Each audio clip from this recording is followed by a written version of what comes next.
ഏവരെയും ഹൃദയപൂർവ്വം എന്ന ഈ പരിപാടിയിലേക്ക് സ്നേഹത്തോടെ സ്വാഗതം ചെയ്യുന്നു. ഒരു പുതിയ ഹൃദയം ഞാൻ നിങ്ങൾക്ക് നൽകും. നിങ്ങളുടെ ശരീരത്തിൽ നിന്ന് ശിലാഹൃദയം എടുത്തു മാറ്റി ഒരു മാംസള ഹൃദയം ഞാൻ നിങ്ങൾക്ക് നൽകും. എസെക്കിയേൽ 36 അധ്യായം 26 വചനം. ഇന്ന് ഈ ഹൃദയപൂർവ്വം പരിപാടിയിൽ നമ്മുടെ അതിഥിയായി എത്തുന്നത് അനേകം ജീവിതങ്ങളിൽ ഹൃദയം തുന്നിച്ചേർക്കുന്ന പ്രശസ്ത ഹൃദയ ശസ്ത്രക്രിയാ വിദഗ്ധനും മലയാളിയുടെ മനസ്സിൽ ഏറെ നന്ദിയോടെ ഓർക്കുന്ന ഡോക്ടർ ജോസ് ചാക്കോ പെരിയപ്രവും കുടുംബവുമാണ്. സാറിനെയും കുടുംബത്തെയും ഏറെ സ്നേഹത്തോടെ ഹൃദയപൂർവ്വം എന്ന ഈ പരിപാടിയിലേക്ക് സ്നേഹപൂർവ്വം സ്വാഗതം ചെയ്യുന്നു. Welcome sir.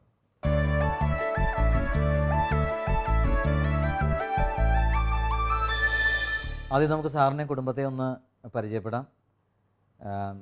സാറ് ഒന്ന് പരിചയപ്പെടുത്തുകയാണെങ്കിൽ.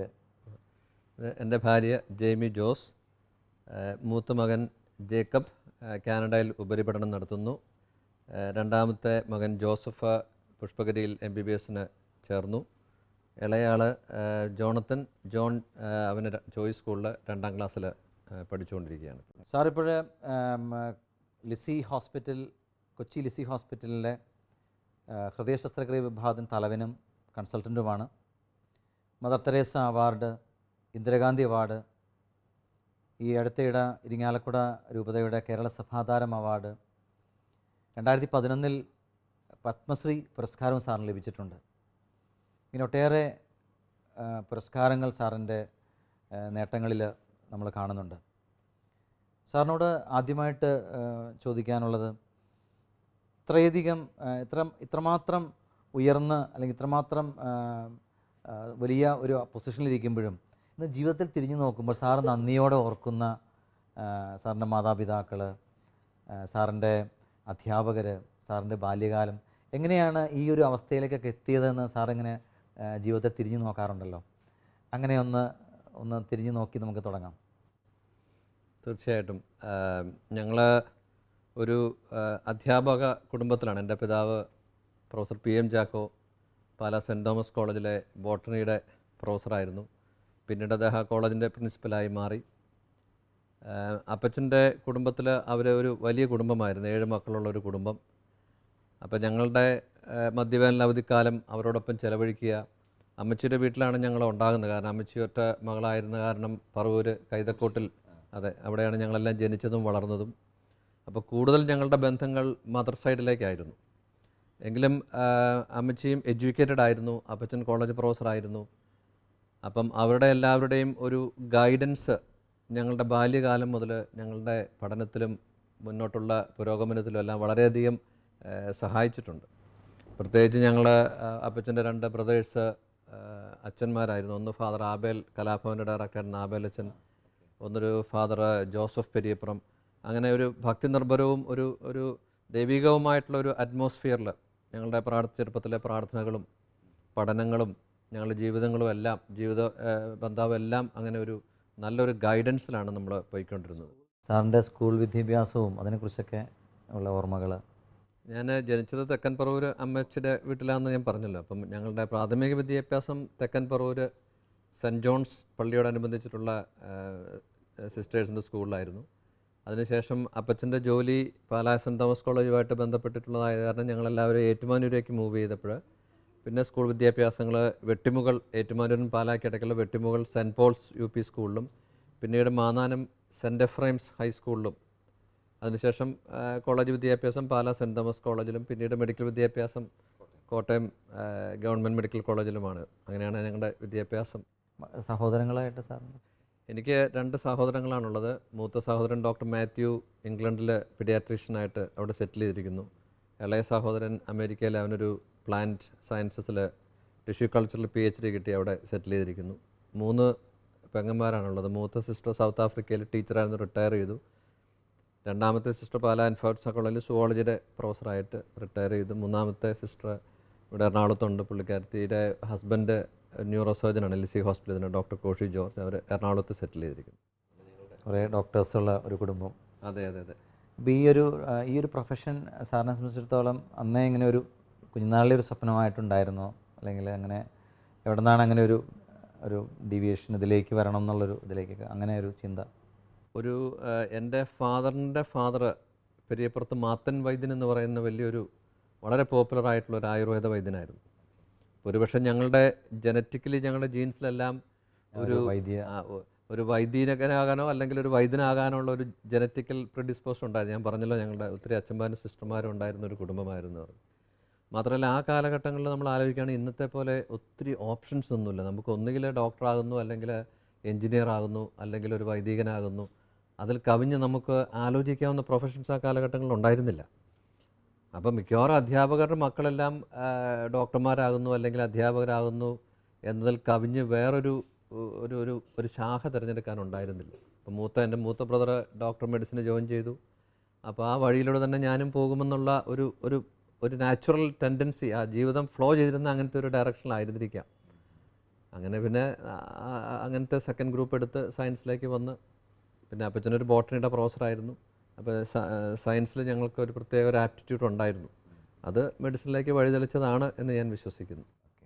സാറിനെ ഞങ്ങൾ സാധാരണക്കാരെങ്ങനെ നോക്കുമ്പോൾ ഞങ്ങൾക്ക് വലിയ അത്ഭുതമാണ് സാറിൻ്റെ ജീവിതം. ഞാൻ മനസ്സിലാക്കുന്ന സാർ ഒരു 7 മണിയോടെ ഹോസ്പിറ്റലിൽ വന്നാൽ പിന്നെ രാത്രി 10 മണി വരെയുള്ള ഒരു സമയം ഓപ്പറേഷൻസും, അത് അതിസങ്കീർണമായ ഓപ്പറേഷൻസും രോഗികളെ കണ്ടുമുട്ടലും അത് ഫോളോ അപ്പും ഒക്കെ ആയിട്ട് സാറിൻ്റെ ജീവിതം വളരെ തിരക്കേറിയതാണെന്ന് എനിക്കറിയാം. സാർ ഇതിനകം തന്നെ 15,000-ഓളം ഹൃദയ ശസ്ത്രക്രിയകൾ ചെയ്ത് കഴിഞ്ഞെന്ന് ഞാൻ മനസ്സിലാക്കുക. അതിൽ തന്നെ 16 ട്രാൻസ്പ്ലാന്റ് സർജറീസ്, ഹൃദയം മാറ്റിവെക്കുന്ന ശസ്ത്രക്രിയ. ഒരു കേസിൽ അത് രണ്ടാമത് ട്രാൻസ്പ്ലാന്റും നടത്തിയെന്ന് സാർ പറഞ്ഞു.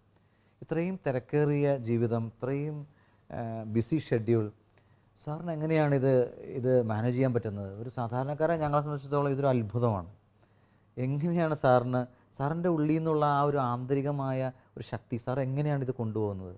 അതിനുള്ള ഒരു മോട്ടിവേഷൻ എവിടെ നിന്നാണ് സാറിന് ലഭിക്കുന്നത്? പലപ്പോഴും പലരും എന്നോട് ചോദിക്കുകയും എനിക്ക് ഉത്തരം പറയാൻ പറ്റാത്തതുമായിട്ടൊരു ചോദ്യമാണിത്. കാരണം ജനറലി ഞാൻ ചെറുപ്പം മുതലേ ഒരു വർക്കഹോളിക് പേഴ്സൺ ആയിരുന്നു. ഒരിക്കലും ഒരു റെസ്റ്റ് എടുത്ത് ഒരു ജോലിയിലേക്ക് വന്നു കഴിഞ്ഞാൽ അത് പൂർണ്ണ ഉത്തരവാദിത്തോടെയും നിയന്ത്രണത്തോടെയും ചെയ്യുന്ന ഒരു സ്വഭാവം. മാത്രമല്ല ചെറുപ്പത്തിൽ അമ്മച്ചിയൊക്കെ പറയായിരുന്നു, ഞാൻ പറമ്പിലൊക്കെ പോയിരുന്ന് എന്ന് പറഞ്ഞിങ്ങനെ മൂളിക്കൊണ്ട് ഇങ്ങനെ ഓരോ കാര്യങ്ങളും ചെയ്തുകൊണ്ടിരിക്കും, fully detached from the rest of the world. അപ്പോൾ അങ്ങനെ ഒരു ഫുൾ കോൺസെൻട്രേറ്റ് ചെയ്തൊരു ജോലിയിൽ വ്യാപൃതനാകാനുള്ള ഒരു സ്വഭാവമായിരുന്നു എനിക്കുണ്ടായിരുന്നത്. പക്ഷേ അതായിരിക്കാം ഇതുപോലത്തെയുള്ള ഒരു സ്പെഷ്യാലിറ്റി ഞാൻ ചൂസ് ചെയ്യാനുള്ള കാരണവും. ഒത്തിരി ഡോക്ടർമാരും എൻ്റെ കരിയറിൽ ഒത്തിരി പേരെന്നെ സ്വാധീനിച്ചിട്ടുണ്ടെങ്കിലും മെഡിസിന് ജോയിൻ ചെയ്ത നാൾ മുതൽ ഒരു ഹൃദയ ശസ്ത്രക്രിയ വിദഗ്ധനാകാനുള്ള ഒരു ആപ്റ്റിറ്റ്യൂഡോട് കൂടിയിട്ടാണ് ഞാൻ അതിലേക്ക് എടുത്തത്. എനിക്കറിയാമായിരുന്നു, എന്നെ ട്രെയിൻ ചെയ്ത ഡോക്ടർ ചന്ദ്രമോഹൻ സാർ ഉണ്ടായിരുന്നു. രാവിലെ എന്നെപ്പോലെ തന്നെ ഞാനിപ്പോൾ ചെയ്യുന്ന പോലെ രാവിലെ വരികയും വളരെ ലേറ്റായിട്ട് പോവുകയും ചെയ്യുന്നൊരു, അദ്ദേഹത്തോടൊപ്പം പ്രവർത്തിക്കാൻ പലർക്കും മടിയായിരുന്നു. പക്ഷേ എന്നെ സംബന്ധിച്ചിടത്തോളം അതെന്നെ ഒരു ഹരമായിരുന്നു. അങ്ങനെയാണ് ഞാൻ സാറിനെ വല്ലാതെ ഇൻഫ്ലുവൻസ് ചെയ്തിട്ടുണ്ട് അവരുടെ ആ സാറിൻ്റെ തീർച്ചയായിട്ടും അവരുടെ ഡിവോഷനും ആ രോഗിയോടുള്ള, കാരണം നമുക്കറിയാം ഒരു ഹൃദയ ശസ്ത്രക്രിയയുടെ പരാജയം എന്ന് പറയുന്നത് ഹൃദയരോഗം തിരിച്ചു വരിക എന്നുള്ളതല്ല. ഹൃദയ ശസ്ത്രക്രിയയുടെ പരാജയം എന്ന് പറഞ്ഞാൽ ലോസ് ഓഫ് ദ പേഷ്യൻറ്റ്, ഒരു മരണമാണ് അവിടെ സംഭവിക്കുന്നത്. അപ്പോൾ അത്രമാത്രം ഒരു പ്രിസിഷനോടുകൂടിയും ഡെഡിക്കേഷനോടുകൂടിയും പെർസീവറൻസോടുകൂടിയും ചെയ്തെങ്കിൽ മാത്രം വിജയിക്കുന്ന ഒരു ശസ്ത്രക്രിയ അതിലേക്ക് വരികയും അത് കഴിഞ്ഞിട്ട് അതിൻ്റെ ഓരോരോ സ്റ്റേജസിൽ നമുക്ക് പുരോഗമനം. തീർച്ചയായിട്ടും എന്നോടൊപ്പം പ്രവർത്തിക്കുന്ന ഒത്തിരി ടീം മെമ്പേഴ്സ് ഉണ്ട്. പലപ്പോഴും ഇപ്പം ഞാൻ ആദ്യമേ ഹൃദയം മാറ്റിവെച്ചു എന്ന് പറയുമ്പോഴത്തേക്ക് ഞാൻ ഈ ക്രെഡിറ്റ് എല്ലാം എടുക്കുന്നുണ്ടെങ്കിലും എന്നോടൊപ്പം പ്രവർത്തിക്കുന്ന നൂറുകണക്കിന് നേഴ്സുമാരും ഡോക്ടർമാരും അനസ്തെറ്റിസ്റ്റും മറ്റാൾക്കാരും, അതുപോലെ എൻ്റെ അഭാവത്തിൽ എന്നെ സപ്പോർട്ട് ചെയ്യുന്ന കുടുംബാംഗങ്ങളും ബന്ധുക്കളും സമൂഹവും എല്ലാം ഈ വിജയത്തിൻ്റെ പിന്നിലുണ്ട്. അവരുടെ എല്ലാവരുടെ ഒരു പൂർണ്ണമായ പിന്തുണയും മോട്ടിവേഷനും ഒക്കെ ആയിരിക്കാം. പിന്നെ ഒബ്വിയസ്ലി ഞാൻ നേരത്തെ പറഞ്ഞതുപോലെ ഒത്തിരി വൈദികരും ഭക്തി നിർഭരമായ ചെറുപ്പകാലം മുതലുള്ളവർ, തീർച്ചയായിട്ടും ദൈവത്തിൻ്റെ ഒരു വലിയ ഇടപെടൽ ഈ എൻ്റെ പ്രവർത്തനത്തിൽ അന്നും എക്കാലവും ഇന്നും വളരെ ശക്തമായിട്ടുണ്ടെന്ന് ഞാൻ വിശ്വസിക്കുന്നു. അതായിരിക്കും എൻ്റെ സ്പിരിറ്റ് എന്ന് പറയുന്നത്. Holy spirit may be with me. സാറിൻ്റെ വിദ്യാഭ്യാസത്തെക്കുറിച്ച് പറഞ്ഞപ്പോൾ സാറ് കോട്ടയം മെഡിക്കൽ കോളേജ് MBBS കഴിഞ്ഞതിന് ശേഷം വിദേശ രാജ്യങ്ങളിൽ പോയി. ഏകദേശം 3 കോളേജുകളിൽ നിന്ന് FRCS സാറിന് സ്വന്തമായിട്ടുണ്ട്. അങ്ങനെ വളരെ ഉന്നത വിദ്യാഭ്യാസം നേടി. സാറിനെ പരിചയപ്പെടുന്നവരൊക്കെ പറയും സാർ വളരെ സിമ്പിളാണ്, വളരെ ഡെഡിക്കേഷനെ കുറിച്ച് യാതൊരു സംശയവുമില്ല. രോഗികളുടെ സംശയങ്ങളൊക്കെ തീർത്ത് അവർക്ക് എന്തെങ്കിലുമൊക്കെ ഉണ്ടെങ്കിൽ വളരെ ശാന്തതയോടെ എല്ലാം പറഞ്ഞ് മനസ്സിലാക്കി സാർ അവരെ കെയർ ചെയ്യുന്നു. ഒരുപക്ഷെ 5 സർജറി കഴിഞ്ഞിട്ട് പോലും ചില ക്രിട്ടിക്കൽ ആയിട്ടുള്ള രോഗികൾ വരുമ്പോൾ സാർ അത് അറ്റൻഡ് ചെയ്യാറുണ്ടെന്നാണ് മനസ്സിലാക്കുക. എങ്ങനെയാണ് ഈ ഒരു ശാന്തതയോടെ ഇത് കൈകാര്യം ചെയ്യാൻ പറ്റും? നേരത്തെ സാറ് പറഞ്ഞു പരിശുദ്ധാത്മാവ് നയിക്കുന്നു. ചില ക്രിട്ടിക്കലായിട്ട് സിറ്റുവേഷൻസൊക്കെ സാറിന് മാനേജ് ചെയ്യേണ്ടി വന്നിട്ടുണ്ടാവില്ലേ? അപ്പോൾ അവിടെയൊക്കെ ഇങ്ങനെ ഒരു ശാന്തത കൈവെടിയാതെ പോകുന്നത് എങ്ങനെയാണെന്ന് സാറൊന്ന്. ഡോക്ടർ ജോർജിനും അറിയാമായിരിക്കും, നമ്മൾ പേഷ്യൻസ് എന്ന് പറയുന്നത് നമ്മളെ സംബന്ധിച്ചിടത്തോളം it is our own people. ഒരു രോഗി, നമ്മളൊരു രോഗിയായിട്ടൊരു ഡോക്ടറെ എടുത്ത് ചെല്ലുമ്പോഴത്തേക്കും നമ്മൾ എന്ത് ആ ഡോക്ടറിൽ നിന്ന് അല്ലെങ്കിൽ ആശുപത്രിയിൽ നിന്ന് പ്രതീക്ഷിക്കുന്നുവോ അത് കൊടുക്കാനുള്ള ഒരു വലിയ കടമ നമുക്കില്ലയോ? ഉണ്ട്, തീർച്ചയായിട്ടും ഉണ്ട്. കാരണം ഞാനൊക്കെ ചെറുപ്പത്തിൽ MBBS പഠിച്ചുകൊണ്ടിരുന്ന കാലഘട്ടങ്ങൾക്ക് ഞാൻ ചില അധ്യാപകരൊക്കെ രോഗികളോട് അല്ലെങ്കിൽ എൻ്റെ സഹപ്രവർത്തകർ രോഗിയോട് പെരുമാറുന്ന കാണുമ്പോൾ തന്നെ നമുക്ക് ബുദ്ധിമുട്ടുണ്ടാകാറുണ്ട്. അതായത് ഡോക്ടറുടെ ഒരു മെഴ്സിയിലല്ല രോഗികൾ നിൽക്കേണ്ടത്. കാരണം ഇറ്റ് ഈസ് അവർ duty to deliver what they want. അവർ സഹതാപം അർഹിക്കുന്നവരാണ്, അവർ സ്നേഹം അർഹിക്കുന്നവരാണ്. അവരുടെ അസുഖങ്ങൾ പറയുമ്പോൾ, ബുദ്ധിമുട്ടുകൾ പറയുമ്പോൾ കേൾക്കാനുള്ള ഒരു ദൈവവിളിയോട് കൂടിയാണ് നമ്മൾ ഡോക്ടർമാരാകുന്നത്. തീർച്ചയായും. കാരണം നമ്മൾ മെഡിസിൻ എന്ന് പറയുന്നത് we always call it as A Noble profession. ആ നൊബിലിറ്റി എന്ന് പറയുന്നത് എന്താണ്? ആ നൊബിലിറ്റി എന്ന് പറയുന്നത് ഒരു വ്യക്തിയുടെ ജീവിതം നശിപ്പിക്കാനും ജീവിതം തിരിച്ചു കൊടുക്കാനുമുള്ള ഒരു വലിയ കഴിവ് തന്നേക്കുന്ന ഒരു നോബിൾ പ്രൊഫഷനാണ് മെഡിസിൻ എന്ന് പറയുന്നത്. അവിടെ നമ്മൾ പേഷ്യൻസിനോട് ദേഷ്യപ്പെടുകയോ പേഷ്യൻസുമായിട്ട് വഴക്ക് കൂടുകയോ അല്ലെങ്കിൽ അവരോട് അരിശപ്പെടുകയോ ഒക്കെ ചെയ്യാമെന്ന് പറഞ്ഞാൽ that means that you are breaching the ethics of medicine. അത് അവർ ഡിസർവ് ചെയ്യുന്നത് മാത്രമേ നമ്മൾ കൊടുക്കുന്നുള്ളൂ. ഒരു രോഗിയോട് സ്നേഹമായിട്ട് ഞാൻ പെരുമാറുമ്പോഴത്തേക്കും അത് എൻ്റെ കരുണയല്ല. അത് what the deserve we give it to them. That is the way I take it. ഒരുപക്ഷെ ഞാൻ വിദേശ രാജ്യങ്ങളിൽ പോയതും 8-10 വർഷക്കാലം അവിടെ പ്രവർത്തിച്ചതുമെല്ലാം ഇതുപോലെയുള്ളൊരു വ്യക്തിബന്ധങ്ങൾ, അതായത് മനുഷ്യനായിട്ട് സ്നേഹിക്കാനുള്ള ഒരു വലിയൊരു ഇപ്പം മോൻ കഴിഞ്ഞ പ്രാവശ്യം കാനഡയിൽ നിന്ന് വന്നപ്പോഴത്തേക്ക് ഞാൻ അവനോട് ആദ്യം ചോദിച്ചത് how does Canada differ from India? അപ്പോൾ ഉടനെ പറഞ്ഞു, അപ്പോൾ the people are very kind. People are very kind എന്നാണ് പറയുന്നത്. മനുഷ്യരുടെ സ്നേഹത്തോട് പെരുമാറുന്നവരാണ്. ആ സ്നേഹവും ആ അനുകമ്പയും മനുഷ്യർ തമ്മിലുണ്ടാക്കിയതിൽ ഒരു ഡോക്ടർക്ക് ഒരു രോഗിയോട് കൊടുക്കാനുള്ളൊരു കടമ തീർച്ചയായിട്ടുമുണ്ട്. അതുകൊണ്ട് ഞാൻ ഒരിക്കലും രോഗിയോട് ദേഷ്യപ്പെടാറില്ല, unless there is a personal reasons. എത്ര ഓപ്പറേഷൻ കഴിഞ്ഞാലും അവർ വരുമ്പോഴത്തേക്കും അവരുടെ സ്നേഹമായിട്ട് സംസാരിക്കാനും അവരുടെ ബുദ്ധിമുട്ടിൽ പങ്കിടാനുമുള്ള ഒരു മാനസികമായിട്ടുള്ളൊരു സ്വഭാവം ഞാൻ ഡെവലപ്പ് ചെയ്തിട്ടുണ്ട്. അതൊരു പക്ഷേ എനിക്ക് എല്ലാ സമയത്തും ചെയ്യാൻ പറ്റിയിട്ടുണ്ടെന്നുള്ളതാണ്. വലിയൊരു ആശ്വാസമാണ്. എല്ലാ രോഗികൾ ഡോക്ടർമാരിൽ പ്രതീക്ഷിക്കുന്നത് തന്നെയാണല്ലോ. തീർച്ചയായിട്ടും. That is our duty to deliver it. ഡോക്ടർമാരുടെ ജീവിതം പൊതുവേ തിരക്കുള്ളതാണ്. പക്ഷേ സാറിൻ്റെ ജീവിതം കൂടുതൽ തിരക്കുള്ളതാണ്. ഈ തിരക്കുകൾക്കിടയിലും എങ്ങനെയാണ് സാറിനെ മിസ് ചെയ്യുന്നതിൻ്റെ ഫീലിങ്സൊക്കെ എങ്ങനെയായാലും ഉണ്ടാവും? ശരിക്കും എങ്ങനെയാണ് സാറിനെ ഇത്രയും തിരക്കുകൾ വരുമ്പോഴും ഒരു ജീവിത പങ്കാളി എന്ന നിലയിൽ മാഡം സപ്പോർട്ട് ചെയ്യണത്? എനിക്ക് അങ്ങനെ വലിയ പരാതിയൊന്നും തോന്നാറില്ല. ഞങ്ങൾ ഡോക്ടർ നല്ല ഒരു ഹാർഡ് വർക്കിംഗ് ആൻഡ് ഡെഡിക്കേറ്റഡ് പേഴ്സണാണ്. അതുകൊണ്ടാണ് ഇത്രയും ഉയരങ്ങളിലെത്താൻ സാധിച്ചതും മാതാപിതാക്കന്മാരുടെ എല്ലാവരുടെയും പ്രാർത്ഥന തീർച്ചയായിട്ടും ഉണ്ട് ഞങ്ങൾക്ക്. ഞങ്ങളിപ്പോൾ ഹോസ്പിറ്റലിലേക്ക് ഇറങ്ങാൻ സമയത്ത് ഞങ്ങൾ ചെറിയൊരു പ്രെയർ എല്ലാവരുണ്ട്. പിന്നെ സൺഡേ ഒന്നിച്ച് പള്ളിയിൽ പോകും. രാത്രിയിൽ കുടുംബ പ്രാർത്ഥന മിക്കവാറും ചെല്ലാൻ പറ്റാറുണ്ട്. അങ്ങനെയൊക്കെ ആയിട്ട് പിന്നെ ഞാൻ പകൽ സമയം കിട്ടുമ്പോഴൊക്കെ അഡറേഷൻ ആരാധന മഠം ഉണ്ട് അടുത്ത്, ഞങ്ങൾ നേരത്തെ താമസിച്ചുകൊണ്ടിരുന്നത്. അവിടെ പോയി പ്രാർത്ഥനയിൽ പങ്കുകൊള്ളാറുണ്ട്. അപ്പോൾ അങ്ങനെയൊരു വലിയ ബുദ്ധിമുട്ട് തോന്നാറില്ല. പിന്നെ ഞങ്ങൾക്ക് കിട്ടുന്ന സമയം നല്ലൊരു ക്വാളിറ്റി ടൈമായിട്ട് സ്പെൻഡ് ചെയ്യാറുണ്ട് ഫാമിലി. ഇത്തവണ ക്രിസ്മസിന് എല്ലാവരും ഒത്തുകൂടിയിട്ടുണ്ട്. മൂത്താൾ ജേക്കബ് കാനഡയിൽ നിന്ന് വന്നു ക്രിസ്മസിന് വേണ്ടി. അപ്പയെക്കുറിച്ച് ഓർക്കുമ്പോൾ ഒത്തിരി അഭിമാനം തോന്നാറുണ്ടാവും തീർച്ചയായിട്ടും. ഏറ്റവും അപ്പയെക്കുറിച്ച് ഓർക്കുമ്പോൾ പറയാൻ തോന്നുന്ന കാര്യങ്ങൾ പ്രധാനമായിട്ടും എന്താണ്? അപ്പയെക്കുറിച്ച് ആദ്യമേ പെട്ടെന്ന് പറയണം തോന്നുന്ന കാര്യങ്ങൾ ഒന്ന് അങ്ങനെ പറയുകയാണെങ്കിൽ 2003 അപ്പ ചെയ്ത ഫസ്റ്റ് ഹാർട്ട് ട്രാൻസ്പ്ലാന്റ്, അതാണ് അപ്പയുടെ മെയിൻ ഇവിടം വരെ എത്തിയതിൻ്റെ ഒരു ട്രാൻസ്പ്ലാന്റ് ചേഞ്ച്ഡ് അപ്പാസ് ലൈഫ്. അപ്പോൾ അവിടെ തൊട്ടാണ് ഇവിടം വരെ ആ മെയിൻ ട്രാൻസ്ഫോർമേഷൻ. പിന്നെ അപ്പ പറഞ്ഞ പോലെ ആ ടീം വർക്ക് ഇവിടെ ഹോസ്പിറ്റലിൽ എല്ലാ സ്റ്റാഫും അനസ്തറ്റിസ്റ്റും നഴ്സസ് എല്ലാവരുടെയും ആ സപ്പോർട്ടോടെയാണ് അപ്പ ഇവിടെ എത്തിയിരിക്കണം. പിന്നെ തീർച്ചയായിട്ടും അഭിമാനമുണ്ട്. എവിടെ പോയാലും ഡോക്ടർ ജോസിൻ്റെ മോനാണെന്ന് പറയാം, ഡെഫിനറ്റ്ലി. അപ്പോൾ തീർച്ചയായും അഭിമാനമുണ്ട്. പിന്നെ ഓർക്കുമ്പോൾ ഭയങ്കര ഹാർഡ് വർക്കിംഗ് ആയിട്ടൊരു ഡോക്ടറാണ്. അപ്പോൾ പറഞ്ഞ പോലെ 8 മണിക്ക് 7:30 8 ആകുമ്പോൾ ഹോസ്പിറ്റലിലെത്തും, ഒരു 10 മണി 11:30 ഒക്കെ ആകുമ്പോൾ വീട്ടിലെത്തും. അപ്പോൾ അപ്പയുടെ ഡെഡിക്കേഷൻ നമ്മുടെ ജീവിതത്തിൽ അല്ലേ, ആ വർക്കിനോടുള്ള ഡെഡിക്കേഷൻ. ജോസഫും ഇപ്പോൾ ഞാൻ MBBS ചേർന്നു. അപ്പ തന്നെയാണ് ഒരു മെയിൻ ഫാക്ടർ. എന്നെ ഒരു ഡോക്ടർ ആവണം എന്നുള്ളൊരു ഇത് തന്നെ വന്ന അപ്പനെ കണ്ടിട്ടാണ്.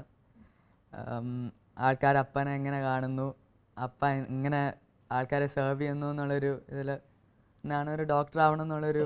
തീർച്ചയായിട്ടും അപ്പയുടെ ജീവിതം തന്നെ ജോസഫിനെ കാര്യമായിട്ട് സ്വാധീനിച്ചിട്ടുള്ളത്. തീർച്ചയായും സ്വപ്നങ്ങളും ഉണ്ടാവുമല്ലോ അല്ലേ അപ്പയെ പോലെ. തീർച്ചയായും. അപ്പയുടെ ഹോബീസൊക്കെ നിങ്ങൾ കണ്ടിട്ടുണ്ടാവുമല്ലോ. അപ്പോൾ എങ്ങനെയാണ് സമയം ഇടയ്ക്കൊക്കെ ഒരു റിലാക്സേഷനൊക്കെ വേണമല്ലോ. അപ്പയുടെ ഹോബീസ് നിങ്ങൾക്ക് മക്കൾക്ക് മനസ്സിലായിട്ടുള്ളത് എന്തൊക്കെയാണ്? Hobbies, mainly every Sunday he goes for fishing, farming in Alua.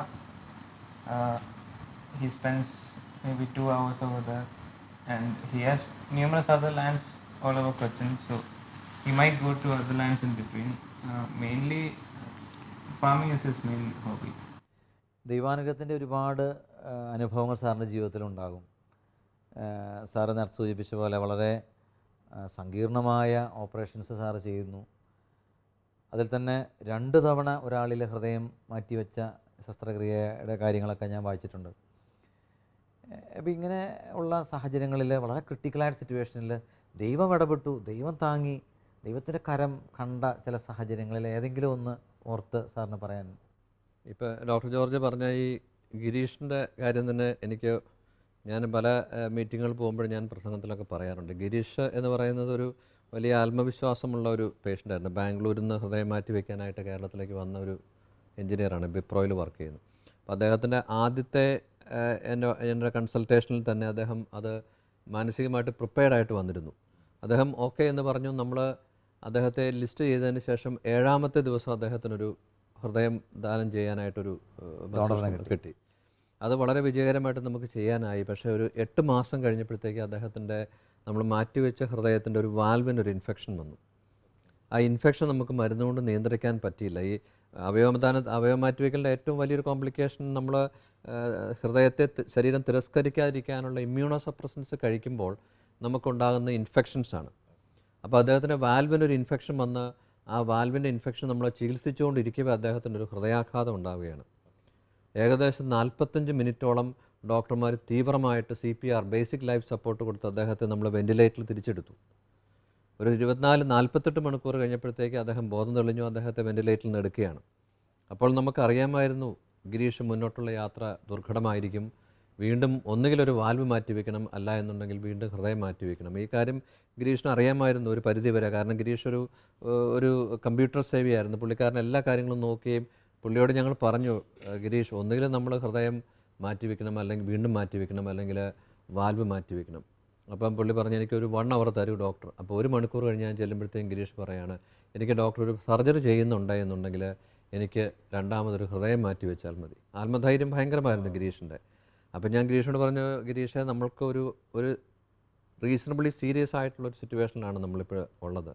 1, 2 നമുക്കൊരു ഹൃദയം നമുക്ക് അത്യാവശ്യമുള്ളപ്പോൾ കിട്ടുക എന്ന് പറയുന്നത് എളുപ്പമുള്ള കാര്യമല്ല. നമ്മൾ ചിലപ്പോൾ മാസങ്ങളോളം കാത്തിരിക്കേണ്ടി വരും. അങ്ങനത്തെ ഒരു സാഹചര്യത്തിൽ നമ്മൾ ഗിരീഷിൻ്റെ മനസ്സ് ഞങ്ങൾക്ക് മനസ്സിലായി എന്ന് പറഞ്ഞ് ഞാൻ തിരിയുമ്പോൾ ഗിരീഷിന് 2ാമത്തെ കാർഡിയക് അറസ്റ്റ് വരികയാണ്. അവിടെയും നമ്മളൊരു 3/4 മണിക്കൂറോളം ബേസിക് ലൈഫ് സപ്പോർട്ട് ചെയ്ത് വെൻറ്റിലേറ്ററിൽ കിടന്ന് ഞാൻ ആക്ച്വലി എൻ്റെ കൂട്ടത്തിൽ ഞാൻ ടീം വർക്കിനെ പറ്റി പറഞ്ഞു. ടീമിലുള്ള ഡോക്ടർമാരെല്ലാം CPR ചെയ്തുകൊണ്ടിരിക്കുമ്പോൾ ഞാൻ പതുക്കെ അവിടെ നിന്ന് നടന്നു വന്നു. കാരണം ഗിരീഷ് കൈവിട്ടു പോയി. കാരണം 2 പ്രാവശ്യം ഹൃദയാഘാതം, ഹാർട്ട് കാർഡിയക് അറസ്റ്റ് വന്ന് ഹൃദയം മാറ്റി വെച്ചൊരു വ്യക്തിയെ വീണ്ടും റിവൈവ് ചെയ്യുക എന്ന് പറയുന്നത് it is impossible of the impossible.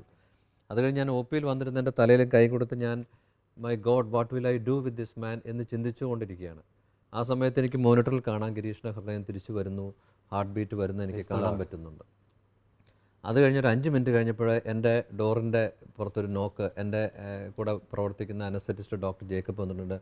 സാറേ ലേക്ക് ഷോറിലൊരു ഡോണർ ഉണ്ടെന്ന് പറഞ്ഞൊരു ഡോണർ കോൾ വന്നു. വിതിൻ 5 minutes ടൈം അവിടെ വെച്ച് നമ്മൾ ആക്ടിവേറ്റ് ചെയ്യണം. അന്ന് രാത്രിയിൽ തന്നെ ഒരു 36 വയസ്സുള്ള ഒരു ആരോഗ്യവാനായ ഒരു പോലീസുകാരൻ മസ്തിഷ്ക മരണം സംഭവിച്ച ഒരു വ്യക്തിയുടെ ഹൃദയം ഗിരീഷിന് ലഭിക്കുകയും അത് നമ്മൾ അന്ന് രാത്രി തന്നെ മാറ്റിവെക്കുകയും ചെയ്യാമെന്ന് പറഞ്ഞു കഴിഞ്ഞാൽ ഞാൻ എല്ലാവരോടും പറയുന്നൊരു കാര്യമുണ്ട്, there is A definitely A divine intervention. ഒരു അവയവം ദാനം ചെയ്യാൻ ഒരു മസ്തിഷ്ക മരണം സംഭവിച്ച ഒരു വ്യക്തി മുന്നോട്ട് വരിക എന്ന് പറയുന്നത് തന്നെ വലിയ ദൈവികമായ ഇടപെടലാണ്. അത് 2 പ്രാവശ്യം ഹൃദയാഘാതം വന്ന് ജീവിതത്തിൽ നിന്ന് ഒരു രീതിയിലും തിരിച്ചെടുക്കാനാവാത്തൊരു സാഹചര്യത്തിൽ അദ്ദേഹത്തിൻ്റെ അതേ ഗ്രൂപ്പിലുള്ള അതേ ബോഡി വെയ്റ്റുള്ള ഒരു വ്യക്തിക്ക് മസ്തിഷ്ക മരണം സംഭവിക്കുകയും അവരുടെ കുടുംബാംഗങ്ങളെ ഹൃദയം കൊടുക്കാൻ തയ്യാറാവുകയും അത് ഗിരീഷിന് സ്യൂട്ടബിൾ ആവുകയും ആ സമയത്ത് ഞങ്ങളെല്ലാവരും തയ്യാറാവുകയും ചെയ്യുന്ന ഒരു ഞങ്ങൾ ആരും ഇതിനു മുമ്പ് ഹാർട്ട് 2ാമത് മാറ്റി വെച്ചിട്ട് ഒരു എക്സ്പീരിയൻസ് ഞങ്ങൾക്കില്ല താനും.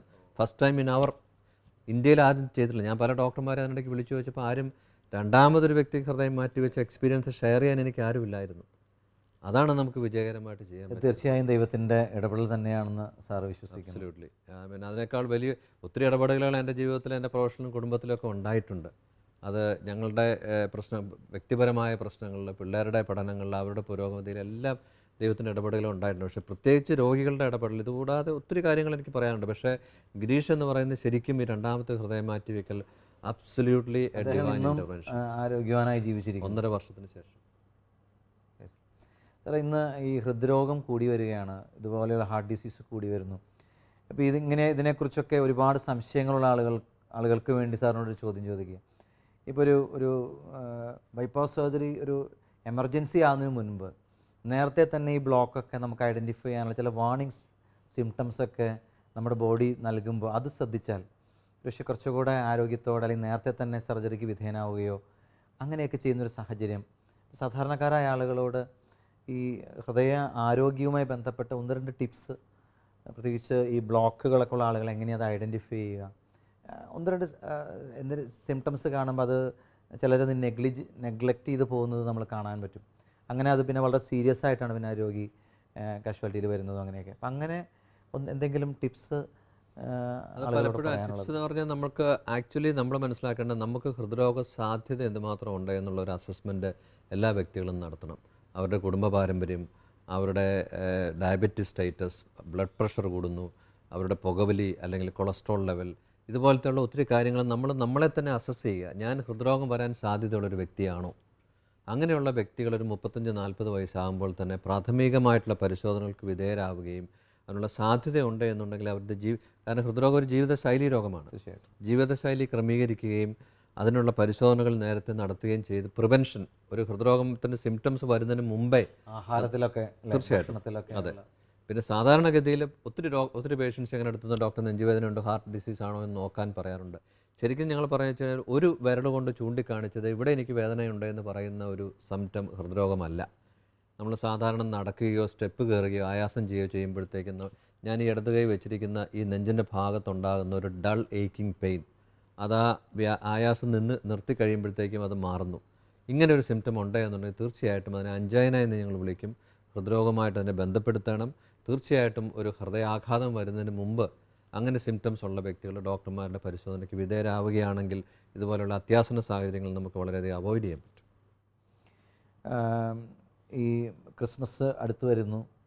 ക്രിസ്മസുമായി ബന്ധപ്പെട്ട് സാറിന് എന്തെങ്കിലും ഓർമ്മകൾ എന്തെങ്കിലും സാറിന് ഷെയർ ചെയ്യാനുണ്ടെങ്കിൽ? ക്രിസ്മസ് ഞാൻ എൻ്റെ ഒരു പേഴ്സണൽ ലൈഫിലുണ്ടായൊരു കാര്യം, ഞാൻ 1986 കേരളത്തിൽ നിന്ന് റിപ്പബ്ലിക് ഓഫ് അയർലൻഡിലേക്ക് പോകുന്നത്. ആ കാലഘട്ടങ്ങളിൽ എൻ്റെ ബ്രദർ അയർലൻഡിൽ നിന്ന് വന്നു. ക്രിസ്മസിന് 2 ദിവസം മുന്നാണ് പുള്ളി ഇവിടെ ലാൻഡ് ചെയ്യുന്നത്. അപ്പോൾ ക്രിസ്മസിൻ്റെ തലേ ദിവസം എറണാകുളത്ത്, ഞങ്ങൾ താമസിച്ചിരുന്ന ഏറ്റുമാനൂരാണ്, അവിടെ നിന്ന് എറണാകുളത്ത് വന്ന് പാസ്പോർട്ട് കാണിച്ച് ടിക്കറ്റ് ബുക്ക് ചെയ്യാനായിട്ടുള്ള ഒരു ഡിസിഷൻ ഞാൻ എടുക്കുകയാണ്. അപ്പോൾ അയർലൻഡിലേക്ക് ഉപരിപഠനത്തിന് പോവുകയാണ്. അപ്പോൾ ഞാൻ കോട്ടയത്ത് നിന്ന് എൻ്റെ മെഡിക്കൽ കോളേജിൽ നിന്ന് എനിക്ക് മോട്ടോർ ബൈക്ക് ഉണ്ടായിരുന്നു. ആ ബൈക്കിൽ കോട്ടയം റെയിൽവേ സ്റ്റേഷനിൽ എൻ്റെ പാസ്പോർട്ടൊക്കെ ആയിട്ട് വന്ന് ഞാൻ ട്രെയിനിൽ കയറി എറണാകുളത്തേക്ക് പോവുകയാണ്. ഒരു ട്രാവൽ ഏജൻറ്റ്, അന്ന് മൊബൈൽ ഒന്നുമില്ല, ഒരു കാലഘട്ടം 86 കാലഘട്ടം. അപ്പം my brother is waiting at Ernakulam. അപ്പം ഞാൻ ഈ ട്രെയിനിൽ കയറി ഒരു പിറവം റോഡ് എന്ന് പറയുന്ന ഒരു സ്ഥലത്ത് എത്തിക്കഴിഞ്ഞപ്പോഴത്തേക്ക് അന്ന് തിരുവഞ്ചൂർ രാധാകൃഷ്ണൻ KS നേതാവായിരുന്നു, ഞങ്ങളെ സുഹൃത്തുക്കളായിരുന്നു. അദ്ദേഹം അവിടെ ഇരുന്ന് കുറേ വർത്തമാനം പറഞ്ഞിട്ട് അവർ ഡോക്ടർ എങ്ങോട്ട് പോവുകയാണ് ഇപ്പോഴും? ഞാൻ പറഞ്ഞു ഞാൻ എറണാകുളത്തേക്ക് പോവുകയാണ്, ഞാൻ വിദേശത്തേക്ക് ഉപരിപഠനത്തിന് പോകാൻ വേണ്ടിയിട്ട് ബ്രദർ വെയിറ്റ് ചെയ്യുന്നുണ്ട്, ടിക്കറ്റ് ബുക്ക് ചെയ്യാൻ പോവാന്ന് എന്ന് പറഞ്ഞ് ഞാൻ പതുക്കെ എൻ്റെ കയ്യിലിരുന്ന ഫയൽ എടുത്ത് നോക്കിയപ്പോൾ ഫയലിൻ്റെ ഖനം കുറഞ്ഞിരിക്കുന്ന പോലെ എനിക്ക് തോന്നി. അപ്പോൾ ഞാൻ പെട്ടെന്ന് തുറന്ന് നോക്കിയപ്പോഴത്തേക്ക് ഇതിനകത്ത് പാസ്പോർട്ട് കാണുന്നില്ല. അപ്പോൾ എനിക്ക് ആരോടൊന്നും പറയാനായില്ല. ട്രെയിൻ പതുക്കെ മൂവ് ചെയ്യാൻ തുടങ്ങുന്നു. എന്ത് ചെയ്യണമെന്ന് അറിയാതെ ഞാൻ പെട്ടെന്ന് ആ സീറ്റിൽ നിന്ന് എഴുന്നേറ്റ് പെട്ടെന്ന് ചാടി പറമ്പൂർ റോഡ് റെയിൽവേ സ്റ്റേഷനിലേക്ക് ഇറങ്ങുകയാണ്. കാരണം പാസ്പോർട്ട് ഇല്ലാതെ ഞാൻ എറണാകുളത്തേക്ക് ഞാൻ ചുറ്റും നോക്കി കാണുന്നില്ല. പിന്നെ എന്ത് ചെയ്യണമെന്ന് എനിക്ക് അറിഞ്ഞുകൂടാ. ബ്രദറിനെ കോൺടാക്ട് ചെയ്യാൻ പറ്റുന്നില്ല. അങ്ങനെ റെയിൽവേ സ്റ്റേഷനിൽ പുറത്തേക്ക് പതുക്കെ ഇറങ്ങിയപ്പോഴത്തേക്ക് മെഡിക്കൽ കോളേജ് എന്നും പറഞ്ഞുകൊണ്ടൊരു ബസ് അവിടെ അവർ വിളിച്ച് പറയുന്നു, വേഗം ആ ബസ് ചാടി കയറി. പിന്നെ എല്ലാം യാന്ത്രികമായിരുന്നു. മെഡിക്കൽ കോളേജ് വന്നിറങ്ങുന്നു, എന്ത് ചെയ്യണമെന്ന് അറിഞ്ഞുകൂടാ. അപ്പോൾ കോട്ടയത്തേക്കുള്ളൊരു ബസ് വരുന്നു, അതിനകത്ത് കയറുന്നു, റെയിൽവേ സ്റ്റേഷനിൽ ചെല്ലുന്നു. അപ്പോൾ ഞാൻ എറണാകുളത്തേക്ക് പോകാനായിട്ട് അവിടെ നിൽക്കുമ്പോൾ ആകെ എൻ്റെ ബൈക്കും 2 ബൈക്കുകളും ഉണ്ടായിരുന്നുള്ളൂ. ഞാൻ മണിക്കൂറുകൾക്ക് ശേഷം തിരിച്ചു വന്നപ്പോൾ അവിടെ മുഴുവൻ ബൈക്കുകളും ടാക്സികളും അവിടെ ഇരിക്കുകയാണ്. അപ്പോൾ ഞാൻ അവിടെ എല്ലാം നോക്കുന്നു, എൻ്റെ പാസ്പോർട്ട് കാണുന്നില്ല. അപ്പം തീർച്ചയായിട്ടും എൻ്റെ ജീവിതം തീർന്നു. അന്നൊക്കെ ഒരു പാസ്പോർട്ട് പോയി കഴിഞ്ഞ് കഴിഞ്ഞാൽ വർഷങ്ങളോളം എടുത്തിട്ട് നമുക്ക് പാസ്പോർട്ട് കിട്ടത്തുള്ളൂ. ഇന്നത്തെ സാഹചര്യം ഇല്ല. അപ്പോൾ ഞാൻ പതുക്കെ അവിടെ നിന്ന് ബൈക്കൊക്കെ സ്റ്റാർട്ടാക്കി നിരാശനായിട്ട് തിരിച്ച് പോകാനുള്ള ഒരു ശ്രമത്തിനുണ്ടെങ്കിൽ ഞാൻ പെട്ടെന്ന് തിരിഞ്ഞ് നോക്കിയപ്പോൾ ഒരു ടാക്സിക്കാരൻ അവിടെ ഇരിക്കുന്നുണ്ട്. അപ്പോൾ ഈ ടാക്സിക്കാരനോട് ഞാൻ ചോദിച്ചു, ഇങ്ങനെ അവിടെ ചെന്ന് വണ്ടി അവിടെ വെച്ചിട്ട് പറഞ്ഞു, എൻ്റെ ഒരു പാസ്പോർട്ട് ബുക്ക് പോയല്ലോ ഞാനിവിടെ വെച്ചപ്പോഴത്തേക്കും ആരെങ്കിലും. അയ്യോ സാറേ, കോട്ടയം റെയിൽവേ സ്റ്റേഷനിൽ നടക്കൊരു പാസ്പോർട്ട് പോയി കഴിഞ്ഞാൽ ഒന്നാമത്തെ പാസ്പോർട്ട് മോഷ്ടിച്ച് കൊടുത്തു കഴിഞ്ഞാൽ 10,000-25,000 രൂപ കിട്ടുന്ന ഈ സമയത്ത് പാസ്പോർട്ട് ആരെങ്കിലും കിട്ടിക്കഴിഞ്ഞാൽ തിരിച്ചു തരുമോ? സാർ ഇത്ര അശ്രദ്ധമായിട്ട് ഈ പാസ്പോർട്ട് ഹാൻഡിൽ ചെയ്ത് എന്താണെന്ന് എന്നോട് ചോദിച്ചു. വളരെ നിരാശനായിപ്പോയി. അത് കഴിഞ്ഞ് ഞാൻ തിരിച്ച് മോട്ടോർ സൈക്കിളിലേക്ക് വന്നപ്പോഴത്തേക്ക് അടുത്തുള്ള ടാക്സിക്കാരൻ ചോദിച്ചു, എന്താ ചേട്ടാ എന്ത് പറ്റി എന്ന് ചോദിച്ചപ്പോഴത്തേക്കും പറഞ്ഞത്, ഈ സാറ് എൻ്റെ പാസ്പോർട്ട് കാണുന്നില്ല എന്ന് പറഞ്ഞു. അത് താഴെ പോയി പാസ്പോർട്ട് പോയി കഴിഞ്ഞാൽ എന്ത് കിട്ടും? അപ്പോൾ എല്ലാവരോടും കൂടി ഞാൻ എന്തോ വലിയ കുറ്റം ചെയ്തൊരു വ്യക്തിയാണ് പാസ്പോർട്ട് നോക്കാത്ത. അപ്പോൾ ഒരാൾ പറഞ്ഞു, അവിടെ നമ്മുടെ മറ്റേ ടാക്സി ഡ്രൈവർ ബേബിക്ക് ഇവിടെ കിടന്നെന്തോ ബുക്ക് കിട്ടിയെന്ന് പറഞ്ഞല്ലോ. അപ്പോൾ ബേബി എന്തേ? എല്ലാവരും ബേബി നോക്കുകയാണ്. അപ്പോൾ ബേബി അന്നേരം വേറെ ആളെന്ന് പറഞ്ഞിട്ട് സായിപ്പും മദാമയും ട്രെയിനിൽ വന്നിറങ്ങി. ബേബി അവരെ കൊണ്ടൊരു 4 ദിവസത്തെ ഓട്ടത്തിന് തിരുവനന്തപുരത്ത് പോയി. ബേബിക്ക് മൊബൈലില്ല, അന്ന് മൊബൈലില്ലാതിരുന്ന കാലഘട്ടമാണ്. അപ്പോൾ അത് പാസ്പോർട്ടാണോ അത് എന്ത് ബുക്കാണ് എൻ്റെ ആണോ എന്നൊന്നും അറിഞ്ഞുകൂടാതെ ഞാനിങ്ങനെ നിൽക്കുകയാണ്. അങ്ങനെ വിഷണ്ണനായിട്ട് നിൽക്കുമ്പോഴത്തേക്കും പെട്ടെന്ന് ആ റെയിൽവേ സ്റ്റേഷൻ മുകളിൽ നിന്ന് ഒരു ടാക്സിക്കാർ ഭയങ്കര വേഗതയിൽ റെയിൽവേ സ്റ്റേഷനിലേക്ക് വരുന്നു. അപ്പോൾ ഞാൻ വിചാരിച്ച ഇയാളെ ഇവിടെ പോവുക, നമ്മളെ പണ്ട് പറയുന്നത് വായുഗുളിയും മേടിക്കാൻ പോകുമെന്ന് പറഞ്ഞ പോലെ ഓടി ഇങ്ങോട്ട് വന്ന് പുള്ളി ടാക്സി സ്റ്റാൻഡിൽ കാറ് നിർത്തുന്നു. ഓടി കാറിൽ നിന്ന് ഇറങ്ങിയിട്ട് വേറൊരു കാറിൻ്റെ ബൂട്ടിൽ നിന്ന്, അന്നൊക്കെ നമ്മൾ ഈ റിസർവ് വയ്ക്കാനായിട്ടൊരു ഈ മണ്ണെണ്ണപ്പാട്ടയുടെ പോലത്തെ ഒരു 5 ലിറ്റർ സാധനം കൊണ്ട് നടക്കുന്നത്. കാരണം കോട്ടയം കഴിഞ്ഞാൽ പിന്നെ അടുത്ത പമ്പ് കൊട്ടാരക്കരയേ ഉള്ളൂ. അപ്പോൾ ഇവൻ്റെ അദ്ദേഹത്തിൻ്റെ സ്പെയർ പെട്രോൾ വെക്കാനുള്ള ആ ടിന്ന് അദ്ദേഹത്തിന് നഷ്ടപ്പെട്ടു. മറ്റേ കാറിൽ വെച്ചിട്ട് പോയി. ഇത് എടുക്കാൻ വേണ്ടി വന്നിരിക്കുകയാണ് പുള്ളി. വന്നത് അതല്ലേ ബേബി എന്ന് പറഞ്ഞപ്പോൾ ഞാൻ ഓടിച്ചെന്ന് അദ്ദേഹത്തിൻ്റെ അടുത്തേക്ക് എന്ന് ചോദിച്ചു, ബേബിയാണോ? എൻ്റെ ഒരു പാസ്പോർട്ട് താഴെ പോയല്ലോ എന്ന് പറഞ്ഞപ്പോൾ പുള്ളി ഒന്നും മിണ്ടാതെ ബൂട്ട് തുറന്നിട്ട് ആ ഡാഷ്ബോർഡ് തുറന്നിട്ട് ആ പാസ്പോർട്ട് എടുത്തിൻ്റെ കയ്യിലേക്ക് തരികയാണ്. Praise God. എന്നിട്ട് പുള്ളി പെട്ടെന്നോട് പോകുന്നു. ഒരു നന്ദി വാക്ക് പറയാൻ പോലും. ഞാൻ തിരിച്ചു വരുന്നു, റെയിൽവേ സ്റ്റേഷനിൽ വരുന്നു, ഒരു ട്രെയിൻ മൂവ് ചെയ്യുന്നു, അതിനകത്ത് കയറി എറണാകുളത്ത് വരുന്നു. ഞാൻ ആരോടും ഞാനിത് പറഞ്ഞില്ല. പിറ്റേ ദിവസം ഞങ്ങൾ വീട്ടിൽ ക്രിസ്മസ് കേക്ക് മുറിക്കുമ്പോൾ ഞാൻ അപ്പച്ചനും അമ്മച്ചിയും ബ്രദറും ഉണ്ടായിരുന്നപ്പോൾ ഞാൻ ഈ സ്റ്റോറി പറഞ്ഞു. എല്ലാവരും മരച്ചിരുന്ന് പോയി.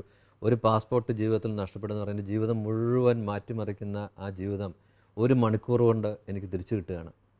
അതെങ്ങനെ എൻ്റെ കയ്യിലെത്തി? ഞാൻ ആ ബസ്സിൽ കയറിയതും ഓരോ സ്ഥലത്ത് വന്നതും ഇവിടെ വന്നതും ചോദിച്ചതും ഒരാളെ കൊണ്ട് ഓട്ടം പോയ ഒരാൾ പാസ്പോർട്ട് ഒരു ടിന്ന് കളക്ട് ചെയ്യാൻ വേണ്ടി തിരിച്ചു വന്നതും അദ്ദേഹത്തിന് എനിക്ക് കാണാനിടയായതും പാസ്പോർട്ട് തിരിച്ചു കിട്ടുന്നതൊക്കെ അതൊക്കെ ജീവിതത്തിൽ ഒരിക്കലും മറക്കാനാവാത്തൊരു സംഭവം. ആ പാസ്പോർട്ട് തിരിച്ചു കിട്ടിയില്ലെങ്കിൽ ഞാനിന്നിവിടെ ഇരിക്കത്തില്ല നിങ്ങളോടൊപ്പം. എൻ്റെ ജീവിതം തന്നെ വ്യത്യസ്തമായി പോയേനെ. അതുപോലത്തെയുള്ള ഒത്തിരി സംഭവങ്ങൾ തമ്പുരാൻ കൂടെ നിന്ന് നയിച്ച, അല്ലെങ്കിൽ തമ്പുരാൻ്റെ വഴികളിലൂടെ അല്ലേ സാറേ? ശരിക്കും ഇതൊരു നമുക്ക് മനുഷ്യന് ചിന്തിക്കാൻ പറ്റാത്ത, ദൈവത്തിനൊന്നും അസാധ്യമല്ല എന്നുള്ള വചനം ശരിക്കും പറഞ്ഞാൽ അല്ലേ? നമുക്ക് ഇപ്പോൾ ആ ഡ്രൈവർമാരെല്ലാം പറഞ്ഞല്ലോ, അദ്ദേഹത്തിന് അന്വേഷിച്ചാൽ കിട്ടില്ല. പക്ഷേ അവിടെ ദൈവത്തിൻ്റെ ഇടപെടലാണ്. തിരിച്ച് സാർ അയർലൻഡിൽ പോകണമെന്നും സാർ ഇത് പഠിക്കണമെന്നുള്ളത് ദൈവത്തിൻ്റെ നിയോഗമായിരുന്നു എന്നാണ് മനസ്സിലാക്കുന്നത്. ക്രിസ്മസും ദൈവം നമുക്ക് സ്വപുത്രനെ സമ്മാനമായിട്ട് തന്നതിൻ്റെ ഓർമ്മയാണ്. നമ്മൾ സാധാരണ പറയാറുണ്ട്, ഈ ജീവിതം ഒരു ദാനമാണ്, മറ്റുള്ളവർക്ക് ദാനമായി കൊടുക്കേണ്ടതാണ് ഈ ജീവിതം. Life is a gift in order to given as a gift. സാറിൻ്റെ ജീവിതം ഒരുപാട് മനുഷ്യർക്ക് സമ്മാനവും ഒരു അനുഗ്രഹവുമാണെന്ന് എന്നതിൽ യാതൊരു സംശയവുമില്ല. ഇപ്പോൾ ഈ ക്രിസ്മസ് അവസരത്തിൽ സാറിനെ കാണുന്ന പ്രേക്ഷകരോട് പറയാനുള്ള ഒരു മെസ്സേജ്, ഒരുപക്ഷേ ഈ അവയവദാനവും പല മനുഷ്യരും സ്വയം ജീവിതം ദാനമായി നൽകുന്നതൊക്കെ കാണാൻ പറ്റും. അപ്പോൾ ഈ ഒരു ക്രിസ്മസിൻ്റെ അവസരത്തിൽ ഇത് കാണുന്ന ആളുകളോട് പറയാൻ സാറിൻ്റെ മനസ്സിൽ എന്തെങ്കിലും ഉണ്ടാവുമല്ലോ, അതൊന്ന് സാർ. തീർച്ചയായിട്ടും ഞാൻ ഈ അവയവദാനത്തിലേക്കും ഈ ഹാർട്ട് മാറ്റി ട്രാൻസ്പ്ലാന്റേഷനിലേക്കും വരുമ്പോഴാണ് തീർച്ചയായിട്ടും മനുഷ്യൻ്റെ നന്മയെക്കുറിച്ചുള്ള ഒരു ആഴത്തിൽ നമുക്കൊരു ഇൻഫർമേഷൻ കിട്ടുന്നത്. അത് മനുഷ്യനെ സ്നേഹിക്കുന്നതിൻ്റെ കാരണം നമ്മൾക്കറിയാം, നമ്മളെല്ലാവരും നന്മ ചെയ്യാൻ ആഗ്രഹിക്കുന്നവരും നന്മ ചെയ്യുന്നവരുമാണ്.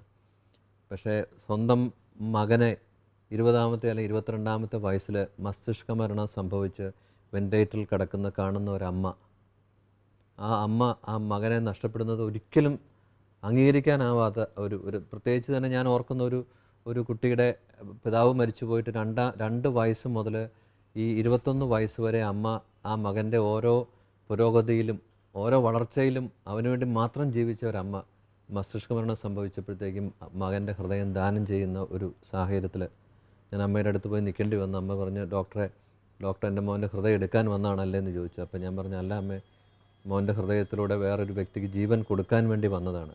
അപ്പം ഞാൻ എൻ്റെ മനസ്സിൽ ഓർത്തത് എന്താണ്, നമ്മളെല്ലാവരും നന്മ ചെയ്യുന്നവരാണെങ്കിലും നമ്മളുടെ ദുഃഖത്തിൻ്റെ ഏറ്റവും ആഴത്തിൽ നമ്മൾ വരുന്നൊരു സമയത്ത് പോലും നമ്മൾ വേറൊരു വ്യക്തിക്ക് പുതിയ ജീവൻ നൽകാനായിട്ട് നമ്മൾ തീരുമാനിക്കുന്ന അവയവദാനം മസ്തിഷ്ക മരണത്തിന് ശേഷം, അത് നമ്മുടെ സമൂഹത്തിന് കൊടുക്കുന്ന ഏറ്റവും വലിയ സന്ദേശമല്ലേ.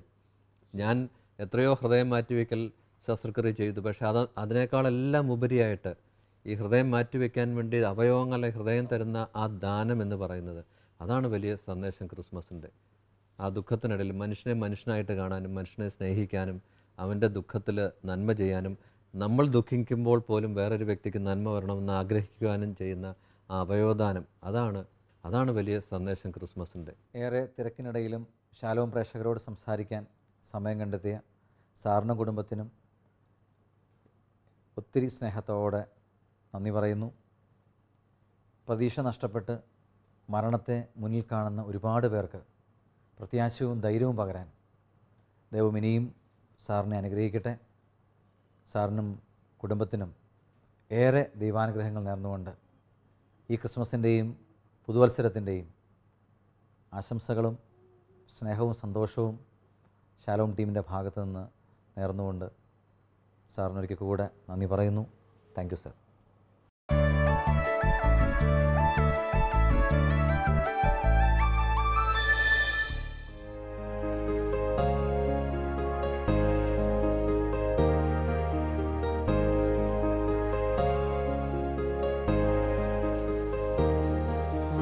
Wish you a Merry Christmas. We wish you a Merry Christmas. We wish you a Merry Christmas and a Happy New Year. We wish you a Merry Christmas. We wish you a Merry Christmas. We wish you a Merry Christmas and a Happy New Year. Glad tidings we bring to you and your kin. Glad tidings for Christmas and a Happy New Year.